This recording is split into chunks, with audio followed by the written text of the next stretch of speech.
Hello YouTube, welcome back to my personal vlog channel. I'm Jeremy, welcome back, and this is a continuing ongoing series I've started separately. I have a YouTube channel, Video Gamers Oasis. Make sure to subscribe to that channel. I do gaming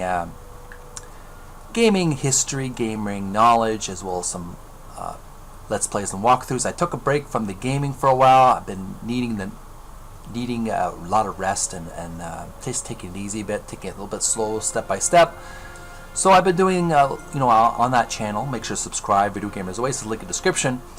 I've been doing some reading of a video game knowledge book, Art of Atari by Tim Lapatino, looking at some art art history, and also doing a vlog on the history of gaming on Netflix. It's a Netflix show that I've been doing a review vlog on my YouTube channel, so make sure to check out those links in the description.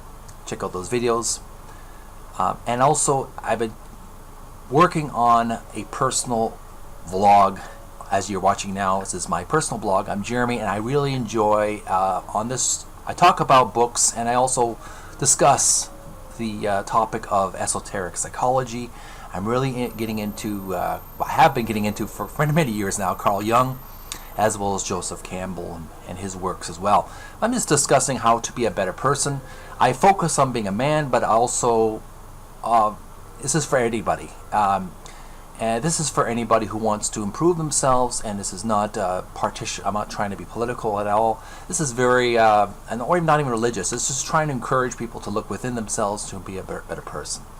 And the book that I read many years ago in 2018, September 2018, was King, Warrior, Magician, Lover. It's a book on how to become a mature masculine. A masculine that balances strength with compassion. And these are 4 different archetypes: the king, the warrior, the magician, the lover. That in this book I went through each one of them, and I'm going to be continuing to read or watch myself read this book. And I'm going to be commenting on it because I have kind of changed my point of view, you could say, over the years. I'm not as aggressive or not as fiery as I used to be. When I read this book, I had a lot of fiery emotional energy. I'm very laid back now. I'm calm, but still firm in my personal beliefs. But I'm not as hardcore, not as edgy as I used to be. I'm very much just want to do my own thing. Working on improving myself. I'm not trying to compete with anybody else but who I was yesterday. And so I'm going to be watching my old videos that I used to do on a Facebook page called Jeremy Reads Self-Help Books Aloud or something like that. I'm phasing out that channel gradually. I want to be uploading all those old videos that I did on Facebook onto this YouTube channel. I'm hoping it can help some people, maybe some people who want to, maybe it can benefit them. Man, woman, whatever you identify as. A lot of good philosophy that maybe I can share with you. You don't have to listen to it, but if it interests you, by all means, check it out. And I'll be uploading those videos over a period of time, and just watching myself and commenting, because I'm not the same person I was before. I'm kind of a little bit more mellow. So thanks so much for tuning in. Make sure to subscribe to this vlog channel if you haven't already. I do appreciate, and give it a like. Helps the algorithm. It's just something I want to do on the side in addition to my Video Gamers Oasis YouTube channel, which is my main channel. So here we go. We're going to comment, and we're going to watch me read this first chapter of this book. Welcome back, Internet, to Jeremy Reads Aloud Self-Help Books. Okay. Hope you're having an exciting and fulfilling work or school day. A lot of enthusiasm in that reading. I just want to share another chapter of this book that I've been reading. King, Warrior, Magician, Lover by Robert Moore. That's the book. Gillette. We're reading page 3, chapter 1. Page 3, chapter 1. Crisis in Masculine Ritual Process. Okay. Here we go.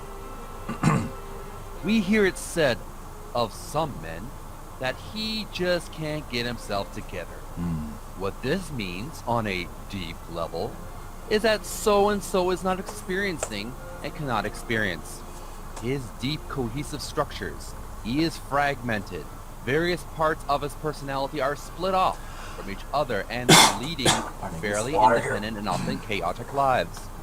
A man who, quote-unquote, cannot get it together is a man who has probably not had the opportunity to undergo ritual initiation into the deep structures of manhood. He remains a boy, not because he wants to, but because no one has shown him the way to transform his boy energies into man energies. No one has led him into direct and healing experiences of the inner world of the masculine potentials. When we visit the caves of our distant Cro-Magnon ancestors in France and descend into the dark of those otherworldly and inner-worldly sanctuaries and light our lamps, we jump back in startled awe and wonder at the mysterious, hidden wellsprings of masculine might we see depicted there. We feel something deep move within us. Here, in silent song, the magic animals, bison, antelope, and mammoth, leap and thunder in pristine beauty and force across the high, vaulted ceilings and the undulating walls, moving purposefully into the shadows of the folds of the rock, then springing at us again in the light of our lamps. And here, painted with them, are the handprints of men, of the artist hunters, the ancient warriors and providers, who met here and performed their primeval rituals. Quick comment on this. Just want to reiterate. I'm reading a section of the chapter, and I'm referring to what the book chapter is referring to is in ancient France. There are some really old caves and prehistoric. You could say antediluvian man. You could say did all these weird old style art of different animals, bison, deer, like a saber-toothed tiger, whatever beast that prehistoric man would depict on the walls. And these walls were like almost walls of art, almost like their church, you could say. It depicted all kinds of prehistoric animals on the wall, and it was a place for young men to be initiated into these caves to transform from a boy into a man. So that's what I'm referring to. Someday I would love to travel to France and see those ancient caves. I'm a big ancient anthropology nerd and mythology nerd. I really like the ancient religions, pre-biblical religions. I like learning about the ancient pagan religions and learning about their history. So someday, it's like down the road, I'd love to see some of these old caves and what they were all about. And there's something very, very mystical and creepy, but in a very beautiful way, about those ancient artwork in the caves. Page 4. Moving on to page 4.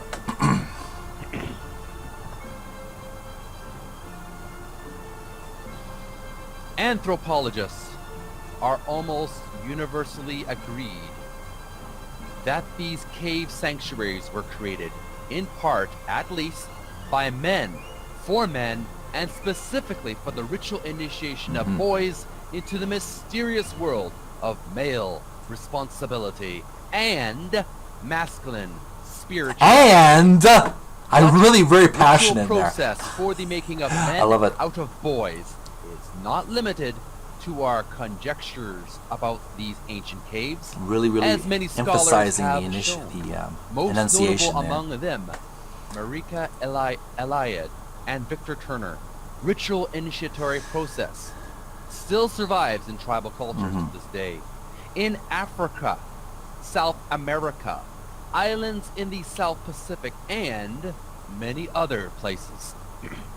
It survived until very recent times among the Plains Indians of North America. The study of ritual process by the specialist may tend toward dry reading. We may see it enacted colorfully in a number of contemporary movies. Movies are like ancient... A quick commentary on this reading. So just what I'm talking in this chapter is there are still ancient cultures that are not ancient France that do this initiatory cave or this type of male initiation. As I mentioned, South America, Africa, I think I mentioned New Zealand islands, the different types of tropical island people, as well as North American Native Americans and Native Canadians. They still have a ritual process to help the young boy turn into a man through this process of transitioning. And I'm starting to go into what I'm starting to read is about the different types of movies that depict this kind of initiation. Really good.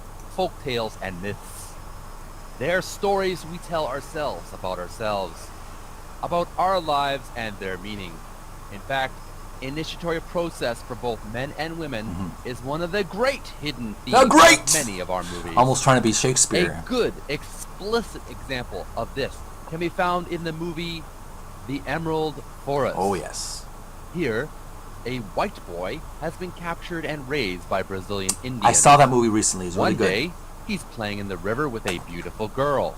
The chief has noticed his interest in the girl for some time. Yes. This awakening of sexual interest in the boy is a signal to the wise chief. He appears on the riverbank with his wife and some of the tribal elders and surprises Tom, or Tommy, at play with the girl. The chief booms out, "Tom, your time has come to die." Put on that voice. Profoundly shaken. The chief's wife, playing the part of all women, of all mothers, asks, "Must he die?" The chief threateningly replies, "Yes." Then we see a firelit nighttime scene in which Tom is seemingly tortured by the older men in the tribe and forced into the forest vines. He is being eaten alive by jungle ants. Yikes. He writhes in agony, his body mutilated in the jaws of the hungry ants. We fear the worst. Finally, the sun comes up, though, and Tom, still breathing, is taken down to the river by the men and bathed. The clinging ants wash from his body. The chief then raises his voice and says, "The boy is dead, and the man is born." That he is given his first spiritual experience, induced by a drug blown through a long pipe into his nose. He hallucinates, and in his hallucination discovers his animal. Page almost 5. Talking like his an evangelist. Animal soul, an eagle, and soars above the world in new and expanded consciousness, seeing, as if from a god's eye view, the totality of his jungle world. Then he is allowed to marry. Tom is a man, and as he takes on a man's responsibilities and identity, he is moved first into the position of a brave in the tribe, and then into the position of chief. All right, quick commentary on the book, on the book, on the movie, The Emerald Forest. Really high recommend you get the book, see the movie yourself. It was a very powerful movie, and just want to comment on that one scene. So what happens is this boy, reiterate here, name's Tom in the story. He's a white boy. He was abandoned, was lost by his parents. Because his parents were, his father was a big real estate agent he's taking care of some land in South America. He's lost in the woods. He gets adopted by these natives, these South American natives, and there's a scene in the movie where he's adopted, and eventually he becomes part of their family, a white boy. And what happens is he's of the same age as this girl, this native girl, and they're playing in the water together, and the adults notice him and they say, "Hey, it's time for him to die." The chief says, and the mother says, no, is it really time for him to die? Yeah, it's time. So what they do is they initiate the little boy, the white boy who has basically been accepted as one of their own. They initiate him in the nighttime. They wrap him up in vines, and basically they cover him in jungle ants, and they do bite and I do mean bite, and they bite him all over his body, and he writhes in agony. It's almost like a purgatory, I suppose. Very symbolic, I must say. And in the evening, and through the evening, and in the morning, he wakes up. He's still alive. He's made it through the evening, and they accept his great sacrifice that he made. He has died as a boy, and through that initiation process, he's become a man. So I guess the medicine man blows some kind of dust, some herbal dust into the boy and on the boy's face, and it makes him hallucinate, makes him feel like he's astral projecting. I guess that's a term that's used in spiritual groups. He loses his soul, separates from his body as an eagle, and he flies over the jungle and sees the entirety of the jungle. That was a great scene in the movie. Very powerful. I recommend anybody to just see that movie, and that scene's really good scene. It kind of it really speaks to me on different levels. Even though I've never been initiated that way, I've never been covered in ants. It really speaks to me on different levels, and if you see it, if you approach that scene on different levels, not just as a physical thing, you can see things, how deep that message can go. So moving on with the book. It can be said that life's perhaps most fundamental dynamic is the attempt to move from a lower form of experience and consciousness to a higher or deeper level of consciousness. I love my voice. From a diffused identity to a more consolidated and structured identity. All of human life at least attempts to move forward along these lines. We seek initiation into adulthood, into adult responsibilities and duties toward ourselves and others, into adult joys and adult rights, and into adult spirituality. Tribal societies had highly specific notions about adulthood, both masculine and feminine, and how to get to it. And they had ritual processes like the one in the Emerald Forest to enable their children to achieve what we could call calm, secure maturity. Our own culture has pseudo-rituals instead. There are many pseudo-initiations for men in our culture. Conscription into the military is one. The fantasy is that the humiliation and forced non-identity of boot camp will make a man out of you, quote unquote. The gangs of our major cities are another manifestation of pseudo-initiation, and so are the prison systems, which, in large measure, are run by gangs. All right, quick commentary. So the author mentions in this chapter that, but in addition to the native initiations, our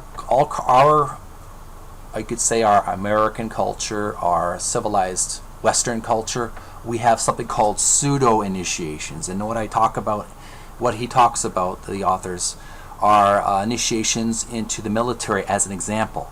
And what the military does is soldiers when they or privates when they get into the military, what happens is the drill sergeant will basically talk really rough with the privates, and will put them through grueling exercises, getting up really early in the morning, working out your body, running, push-ups, give me 10, give me 20, give me 100. And they would have them run through obstacle courses, and they will work out, and they will do menial labor till late at night, and then they have to go to bed, and then they have to make their bed, make sure they're all clean, and they get up in the next morning, early in the morning, the bell rings, and it's repetition. Obviously they have break times, but what happens in the military is that the process of grueling workouts can strip away ego in the initiation of the working out is a ego stripping process that strips away your identity. I've never been in the military myself, but I have been in some intense construction. I've been in intense. I did some martial arts for a while. I had to take a break from my health, but I'm telling you, working out your body intensely has a ego stripping away effect. Intense, really hot, hard working out your body, physical labor, intense, extreme, almost like the sergeant major speaking abusively of the privates. There's a process that strips away the ego identity of the soldiers, and what it does, it's a second initiation into a man. Many of these people, great motivational speaker. I've watched many of his videos. Is David Goggins. He was a Navy SEAL who basically was. His story was that he was overweight, he had low self-esteem. He worked as an insecticide. He worked as a pesticide or he would kill roaches for a living. Basically, he worked as an exterminator. And one day he decided to join the SEALs. They didn't believe in him, but he proved to anyway. And they go through these intense workouts, cold water, physical labor, and it was amazing how he told his story, that the process of going through grueling, painful workouts, all these demons that he had within himself started to just come to the surface, and he was like a purging. There was almost like a purging effect. So I don't want to get too much into that, but I just want to mention how in the book I talk about the military. There are some good qualities in the military. There's a bit of a purging effect, initiation from boy to a man. There's, makes boys really, or adult boys, very tough. And in the book I also talk about, not me, the author of King, Warrior, Magician, Lover, talks about the initiation of gangs, and not just in the streets but in prisons. So there's a bit of a pseudo initiation, stripping away of old ego identity in those places. So moving on. We call these phenomena pseudo events for two reasons. Events, not one true thing, initiation. With the possible exception of military initiation. Yeah, military is a bit these more processes, advanced, though sometimes highly ritualized, especially within city gangs, more often than not initiate the boy into a kind of masculinity that is skewed, stunted, and false. It is a patriarchal, quote-unquote, manhood. One that is abusive of others and often of self. Sometimes a ritual murder is required of the would-be initiate. Usually the abuse of drugs is involved in the gang culture. The boy may become an acting out adolescent in these systems and achieve a level of development roughly parallel to the level expressed by the society as a whole in its boyish values, though in a contra-cultural form. But these pseudo initiations will not produce men, because real men are not wantonly violent or hostile. Boy psychology, which we'll look at in more detail in Chapter 3, is charged with the struggle for dominance of others in some form or another. And it, page 6, and it is often caught up in the wounding of self as well as others. It is sadomasochistic. Man psychology is always the opposite. It is nurturing and generative, not wounding and destructive. All right, quick commentary on that paragraph. So, and talking about versus military initiation versus gang initiation. Military is usually more productive. There's the pseudo, he calls it the pseudo initiation of the gang members. They often have to kill someone or the mafia, according to this author, and that is often a very destructive thing, and that is a form of boy psychology. It's not a form of mature masculine initiation, and he talks about it being sadomasochistic. It's not a true initiation is not wantonly destructive. It is the opposite. It is nurturing and generative, not wounding and destructive.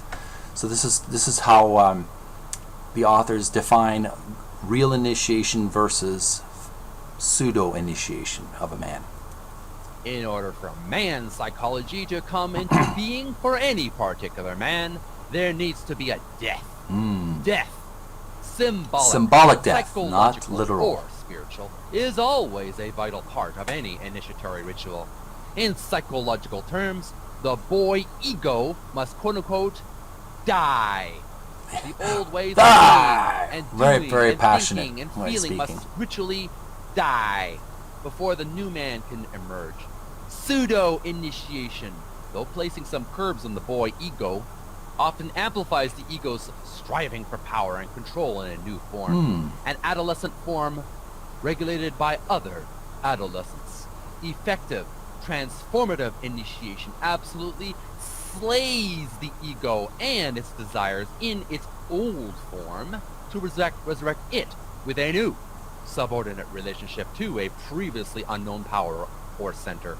Submission to the power of the mature masculine energies always brings forth a new masculine personality that is marked by calm, compassion, clarity of vision, and generativity. Okay, quick commentary on this paragraph. This is he talks about the pseudo initiations of these gangs. Often there is still a nurturing of the old boy ego.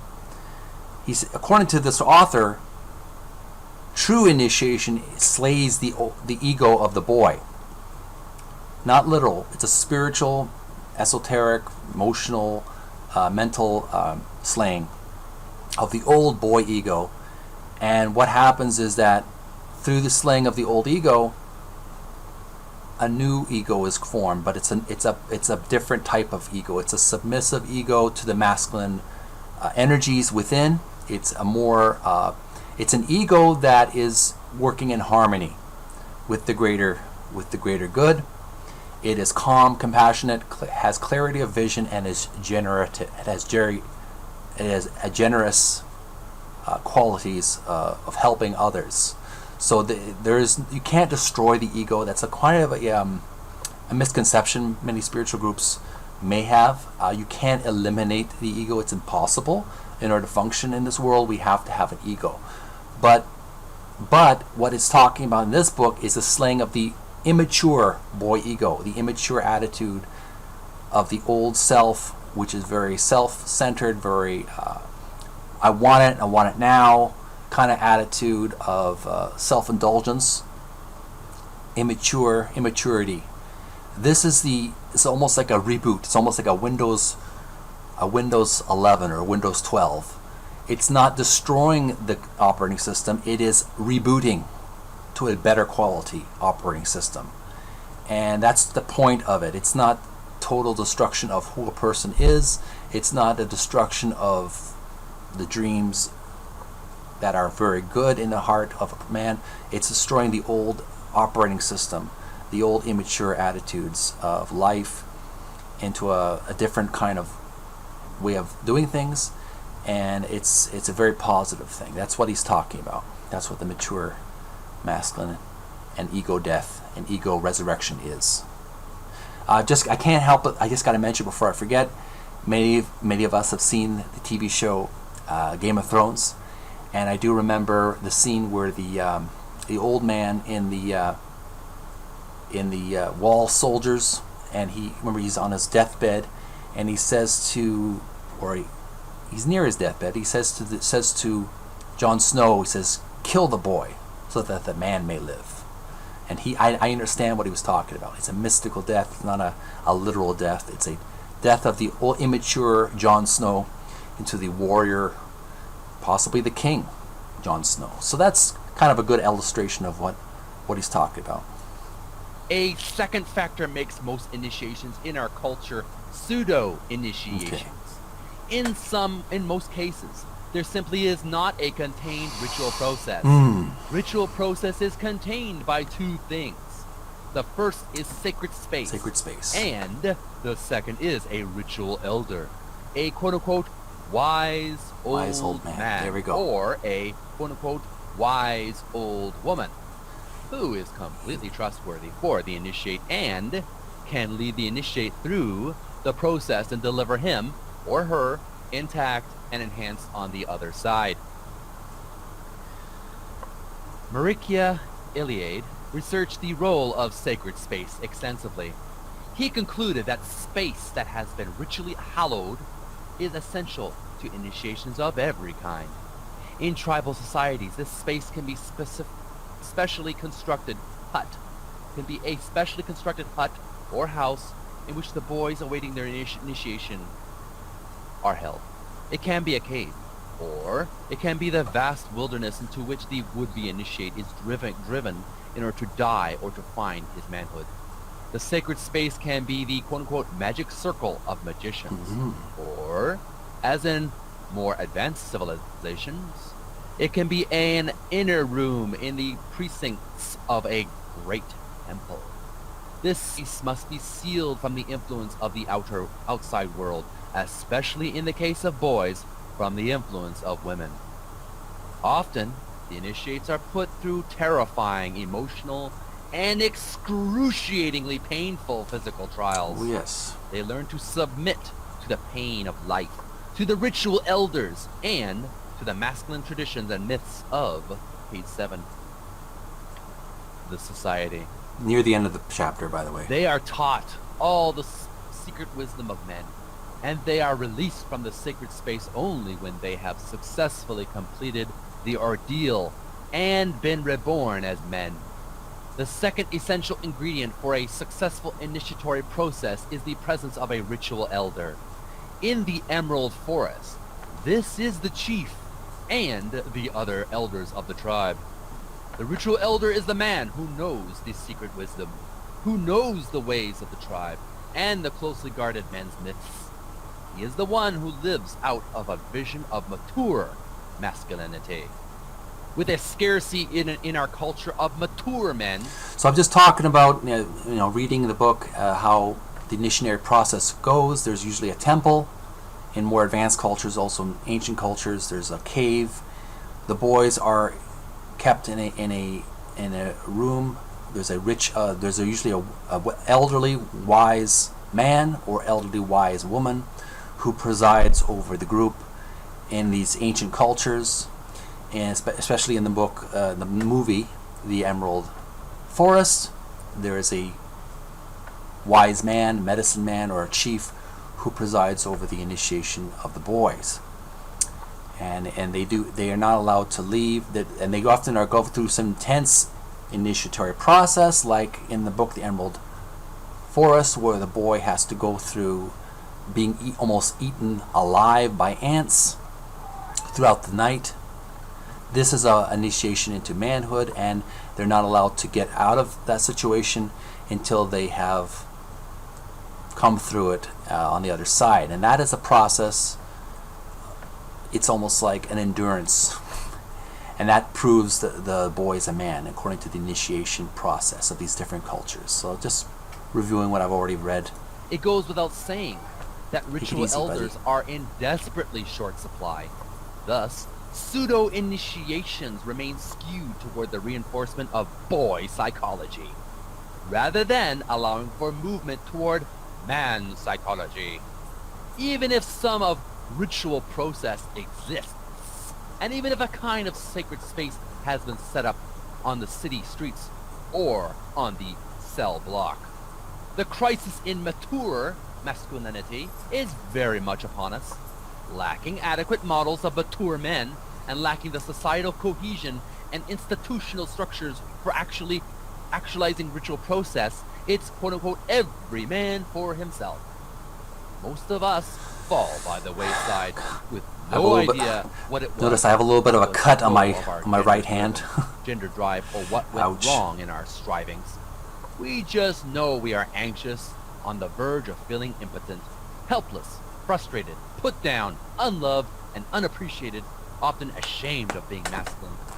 Take it easy, buddy. We just know that our creativity was attacked, that our initiative was met with hostility, that we were ignored, belittled, and left holding the empty bag of our lost self-esteem. We cave in to a dog-eat-dog world, trying to keep our work and our relationships afloat, losing energy or missing the mark. Many of us seek the generative, affirming, and empowering father, though most of us don't know it. The father who, for most of us, never existed in our actual lives and won't appear. no matter how hard we try to make him appear. All right, so I talk about, and I read in this book section, the paragraph, that according to the author, there is a lack of sufficient and effective male initiation, and many young men are left hungry for some kind of initiatory process, and so they submit to, or they go along with often pseudo initiations as opposed to real initiation process. And he talks about in the end of the paragraph that there is a lack of, or a hunger for, a real father figure, initiatory father figure, a masculine father figure. There seems to be a lack of that, and there seems to be a hunger for that kind of influence, and it is necessary. The author talks about it is necessary for healthy men to have some kind of father figure. However, as students of human mythology and as Jungians, we believe there is good news. It's the good news for men, as well as women, that we want to share. And it is this that we now turn. And that is the chapter. Page 8. Wow. What a great chapter. We're going to take a little break, folks. Yeah. Tune in next video. Another day, I'll be reading chapter 2, Masculine Potentials, on page 9. Okay. And we're reading the book, King, Warrior, Magician, Lover. Mm-hmm. I encourage you to get the book. I provided a link below here in the video. So I appreciate if you get the book Chapter yourself 2 and is do the your next own chapter. studies privately, Okay. and have your own private initiatory Alright. process, because society, I do believe, is lacking in Yeah, proper I'm very male- opinionated in male that chapter. I initiations. still believe that we But do need some we can kind start of... with ourselves. We need stronger men, but Speaking more of words compassionate men. are a good That's a good place to thing. start. Thank you for watching, folks, and have a transformative week. We'll talk to you again real soon. Okay, so...